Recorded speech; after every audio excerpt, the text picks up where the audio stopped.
अवस्थी आप हैं मेरे साथ में एक ऐसे घटनाक्रम पर चर्चा करने के लिए जिससे कि ये जानकारी प्राप्त होती है कि किस तरह से भारत के विरोध में चीन या भारत को दिमाग में रख करके भारत को काउंटर करने के लिए या फिर भारत का इंडियन ओशन में प्रभाव को सीमित करने के लिए वो अपने द्वारा एक सीक्रेट मीटिंग बुलाता है। हालांकि ये सीक्रेट कहना उचित इसलिए नहीं होगा क्योंकि दुनिया भर को बुलाया, आपको नहीं बुलाया, इसके अंदर आप सीक्रेट शब्द डाल करके इसके अंदर क्यों इज्जत बढ़ा रहे हो, है ना।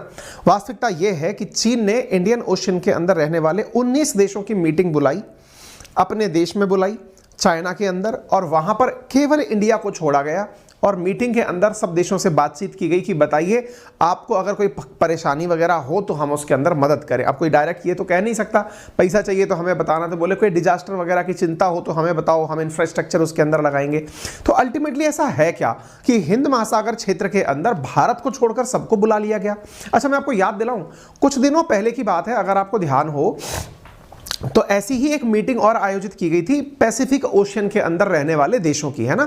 Asia Pacific economic corporation APEC के नाम से जानी गई थी और उसके अंदर आपको याद होगा कि अमेरिका समेत दुनिया भर के कई देश एकत्रित हुए थे, केवल उसमें से नॉर्थ कोरिया को छोड़ा गया था।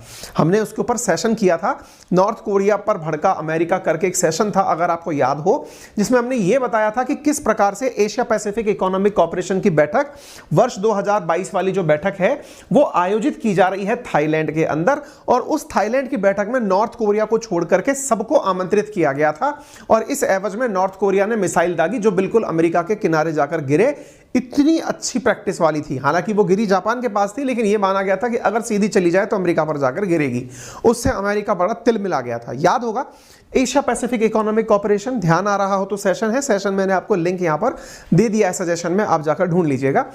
ऐसी बैठक जो आयोजित की गई थी कुछ उसी की तर्ज पर चलते हुए, क्योंकि ये मतलब अभी से 8 दिन पहले की बात है, इसी की तर्ज पर चीन को अचानक ख्याल आता है कि यार अपन भी क्यों ना ऐसा करें कि जब पैसिफिक ओशियन के अंदर के देशों को बुलाया गया है तो ऐसे ही इंडियन ओशियन के देशों को बुलाया जाए। अब इंडियन ओशियन में जिसका प्रभुत्व है वो इंडिया है, अब इंडिया को बुला लिया जाए तब तो हमारी बातें पता चल जाएंगी कि हम क्या चाहते हैं, इसलिए इंडिया को छोड़कर सबको आमंत्रित किया जाए। इसलिए इन्होंने एक बैठक बुलाई जो आपके सामने है, China hold it's first meeting. ये पहली बार है ना, ये आपको इसलिए ध्यान होनी चाहिए। It's first meeting with 19 countries in Indian ocean region without India.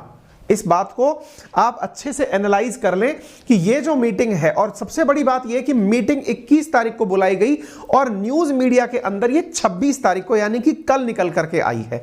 आप यहां पर देख सकते हैं द हिंदू की खबर है 26 तारीख की, सभी जगह 26 तारीख की खबर आप देख रहे हैं। मीटिंग 21 तारीख को बुलाई गई थी, यानी इससे आप सीक्रेसी का अंदाजा लगा सकते हैं कि यहां पर किस तरह से सीक्रेसी का ध्यान रखा गया था। China holds it's first meeting with 19 countries in Indian ocean without India, Indian express की खबर है, यानी कि जो इंडिया के प्रतिष्ठित न्यूज चैनल्स हैं उन्होंने इस खबर को किस तरह से लिया, मैं वो आप सबके सामने रख रहा हूं। उम्मीद है आप सभी को इस बात का महत्व समझ में आ जाए कि यह बात वाकई में गंभीर है। ठीक है, इंडियन ओशियन बहुत मायने में खास है दुनिया भर के लिए, क्योंकि एक चीज ये समझ लीजिए कि अगर वर्ल्ड में किसी को किसी भी तरह की सुप्रीम पावर बनना है, चाहे फिर वो इंडिया हो, चाहे फिर वो अमेरिका हो, चाहे फिर वो चाइना हो, चाहे वो फ्रांस हो, चाहे वो यूके हो, सबके लिए इंडियन ओशन बहुत कीमती है। क्यों है?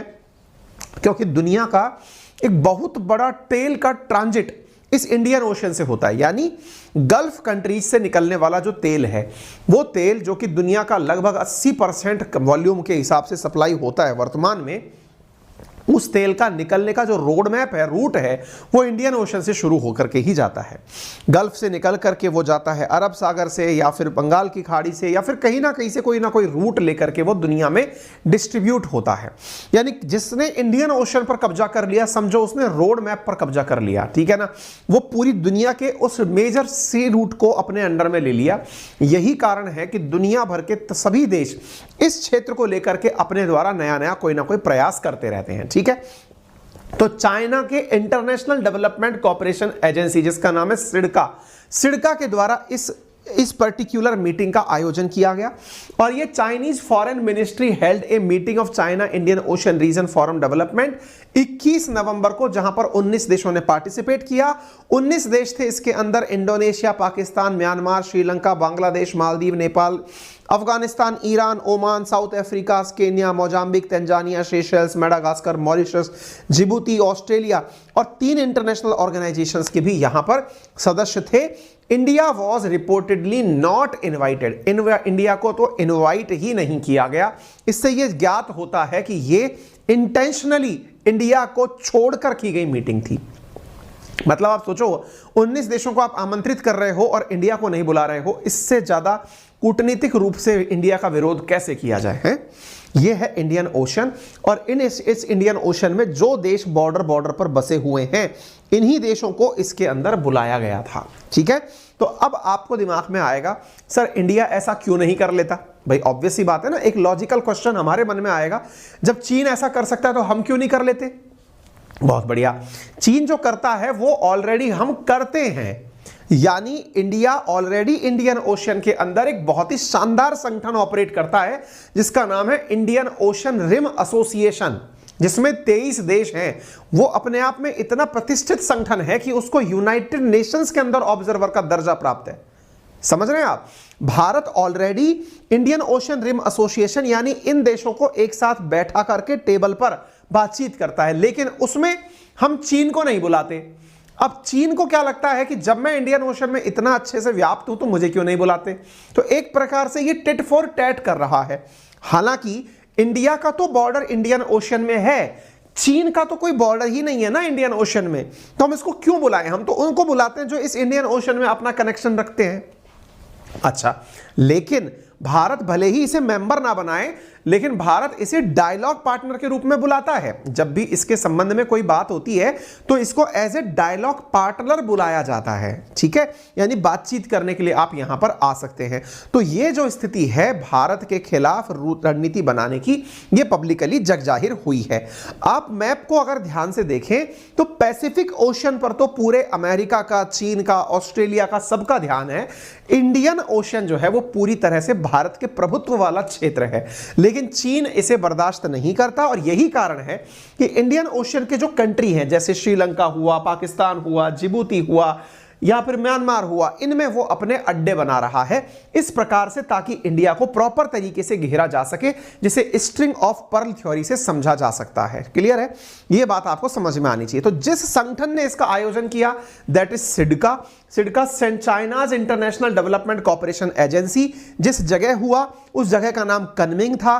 कनमिंग नामक जगह पर यह आयोजन किया गया और इसके बाद में इन्होंने प्रॉपर तरीके से एक आयोजन करके जानकारी पब्लिक में निकाली। ठीक है, इनका उद्देश्य क्या था कि भाई किस प्रकार से योजनाएं बनाए, दिशा निर्देश हम कैसे दें ताकि भविष्य में कोई और दिक्कत आए तो उससे हम निपट सकें। ठीक है, इसको किसने हेड किया इस मीटिंग को? तो लुआ जुहाई करके एक व्यक्ति है, उसने इस मीटिंग को हेड किया। अब ये लुआ जुहाई है कौन? ये लुआ जुहाई भारत में चीन का एम्बेसडर रह चुका है। अब देखो, ऐसे व्यक्ति का जो भारत में एम्बेसडर चीन की तरफ से नियुक्त रह चुका है और फॉरेन मिनिस्ट्री के अंदर पहले फॉर्मर वाइस फॉरेन मिनिस्टर रह चुका है। ऐसी स्थिति में यदि कोई व्यक्ति यानी उप विदेश मंत्री रह चुका हो, भारत के अंदर एम्बेसडर रह चुका हो, वो इस मीटिंग की अध्यक्षता कर रहा हो और भारत को ना बुला रहा हो, भाई साहब इससे ज्यादा आप भारत का विरोध कैसे करोगे? ठीक है, ऑफिशियल वेबसाइट पर बताया गया है कि ये जो व्यक्ति है ये वर्तमान में चाइनीज कम्युनिस्ट पार्टी का सेक्रेटरी भी है और इसके द्वारा इस मीटिंग की अध्यक्षता की गई है। इसकी ऑफिशियल वेबसाइट पर बताया गया है कि इसका उद्देश्य जो है वो स्ट्रेटेजिक गाइडलाइंस को फॉलो करना है। स्ट्रेटेजी जब इनकी बनेंगी तो ऑब्वियसली भारत को ध्यान में रख करके ही बनेंगी। Plan and policies for foreign aid, विदेशी सहायता और coordination and offer advice on major foreign aid issues, इन पर यह बात करने के लिए बुलाया गया है। क्लियर?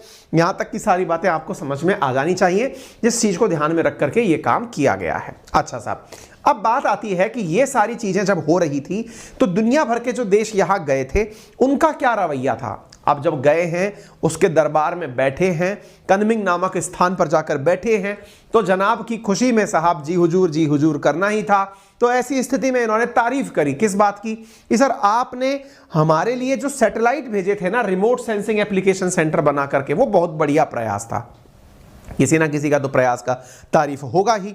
इसके साथ साथ China India ocean region forum ने एक ऐसा कॉर्पोरेशन बनाया हुआ है जिसका नाम ग्लोबल डेवलपमेंट इनिशिएटिव है, उसकी तारीफ की गई कि सर दुनिया की सहायता के लिए जो आपने ग्लोबल डेवलपमेंट इनिशिएटिव लिया था 2030 के यूएन के एजेंडा को निभाने के लिए, वो भी एक अच्छा प्रयास था। इन दो चीजों की यहां पर तारीफ की गई। जो मैं बोल रहा हूं आपसे कि इंडिया को घेरने की चीन की रणनीति, वो इस तस्वीर से काफी अच्छे से क्लियर हो जाती है। यहां आप देख सकते हैं किस प्रकार से चीन के द्वारा चिट्टागोंग बांग्लादेश, श्रीलंका के अंदर हम्बनटोटा, मालदीव्स के अंदर मारो, जिबूती के अंदर यहां पर अपना मतलब नेवल बेस और इधर ग्वादर पोर्ट बना करके भारत के चारों तरफ एक माला मोतियों सी विकसित की जा रही है ताकि भारत को स्ट्रेटेजिकली इंडियन ओशन में घेर कर रखा जा सके। ठीक है, लेकिन जब भारत को घेरने की बातें होती हैं तो इसके रिवर्स में भारत की तैयारियों की भी चर्चा होना लाजमी है। और जब भारत की तैयारियों की चिंता होना लाजमी है तो वो तो हम बताएंगे ही, लेकिन इसमें एक चीज और आपको तथ्यात्मक रूप से अपडेट कर दें, और वो ये है कि जब ये सारी बातें हो रही थी तो क्या भारत को इस बारे में कोई अंदाजा नहीं था कि चीन कुछ ऐसी मीटिंग करेगा? नहीं, अंदाजा था हमें कि ये कोई ऐसी मीटिंग करेगा। अंदाजा कैसे था तो वो हम आपको बताएं कि असल में इनके जो विदेश मंत्री हैं वांग वी, ये कुछ दिनों से एशिया के या इंडियन ओशन के इन देशों में घूम रहे हैं और वहां घूम घूम करके ये इंडियन ओशन क्षेत्र में उन देशों को अपने साथ मिलाकर के इंडियन ओशन रिम एसोसिएशन की तरह ही एक और संगठन बनाने की लंबे समय से बातचीत कर रहे हैं। जब ये बातचीत कर रहे हैं तो इनका जो प्रपोजल है वो खबरों में पहले भी छप चुका है। आप देख सकते हैं फरवरी 7, 2022 की खबर है जिसमें इन्होंने कहा था कि ये कुछ इस प्रकार का काम करना चाहते हैं जिसके अंदर ये इंडियन ओशन आइलैंड कंट्रीज को मिला करके एक फोरम बना सकें। जब इनसे पूछा गया कि सर जो ये अभी आपने बैठक बुलाई थी ये क्या उसी प्रकार का फोरम था, हालांकि इन्होंने इनकार किया कि नहीं ये वो नहीं है, हम वैसा कुछ करने की कोशिश कर रहे हैं। इंडियन ओशन में इंडियन ओशन रिम एसोसिएशन जैसी ही कोई तैयारी करने की कोशिश कर रहे हैं। चाइना ने कोविड-19 के दौरान भी इस प्रकार के देशों की मीटिंग बुलाई थी। इन देशों को बुला करके कोविड-19 में अपनी वैक्सीन देने की बात की थी, तब भी भारत यहां पर एब्सेंट रहा था। भारत इंडियन ओशन के उन देशों में शामिल नहीं हुआ था जो चाइनीज वैक्सीन लेने के लिए आगे गया हो। जिस इंडियन ओशन रिम एसोसिएशन की बात हो रही है उसमें 23 देश हैं, भारत उसका नेतृत्व करता है। 2015 में भारत की सेना के द्वारा तटीय क्षेत्रों में सहयोग बढ़ाने के लिए एक सागर इनिशिएटिव भी शुरू किया गया था, जिसकी वजह से चीन के अंदर और परेशानी प्रकट होती है। भारत इतना ही नहीं, इंडियन ओशन क्षेत्र में act east policy, project Sagarmala, project मौसम जैसे और भी कई सिक्योरिटी प्रोवाइडर इशू ऑपरेट करता है। बात की जाए जब इंडिया के अंदर किस प्रकार से ये मतलब नेकलेस ऑफ पर्ल बना रहा है, तो हम लोगों के द्वारा एक डायमंड नेकलेस ऑफ डायमंड बनाने की बात की गई और उसमें इंडिया ने इनको काउंटर करने के लिए, अगर ये हम्बनटोटा में बैठा है तो इंडिया ने इनको यानी चाइना वालों को चारों तरफ से घेरने की जो रणनीति बनाई है उसे नेकलेस ऑफ डायमंड स्ट्रेटेजी कहा जाता है।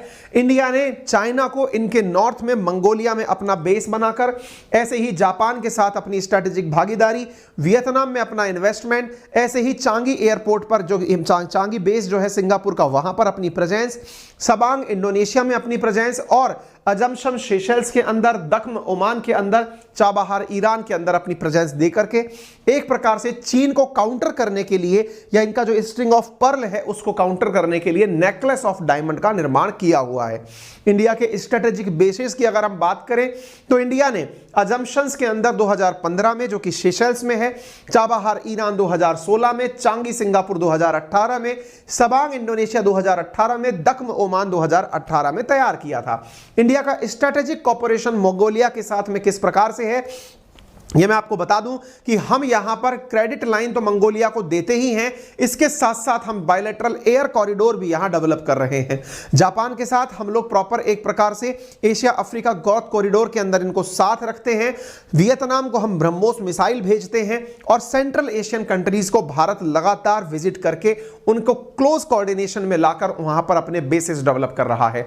कुछ इस प्रकार से भारत इन्हें काउंटर करने का लगातार प्रयास कर रहा है। बात कुल मिलाकर इतनी है कि इस दुनिया में कौन समुद्र पर राज करके अपने आप को ब्लू इकोनॉमी में कन्वर्ट करेगा, यानी कि समुद्री संसाधन या समुद्र के रास्तों को कब्जा करके बड़ा बनेगा। ये वही तरीके हैं जो कभी ब्रिटेन जैसे या फिर यूरोपियन देशों ने समुद्र के रास्तों पर अपनाए थे। समुद्र की महत्ता इतने वर्ष बीत जाने के बाद भी आज तक कम नहीं हुई है, निरंतर इसका उपयोग बढ़ता ही जा रहा है। फिलहाल के लिए इतना ही। जानकारी पसंद आई हो तो इसे जरूर लाइक करें, साथियों से जरूर शेयर करें। चैनल पर नए हैं तो सब्सक्राइब कर लें। मेरा रेफरल कोड अंकित 10 यूज करके आप अनअकैडमी के किसी भी सब्सक्रिप्शन पर 10% डिस्काउंट इमीडिएटली प्राप्त कर सकते हैं। फिर चाहे UPSC, SSC, banking, railway, defence या फिर सीसेट, जिसमें भी जाना हो आप सब्सक्रिप्शन के अंदर लाभ ले सकते हैं। धन्यवाद।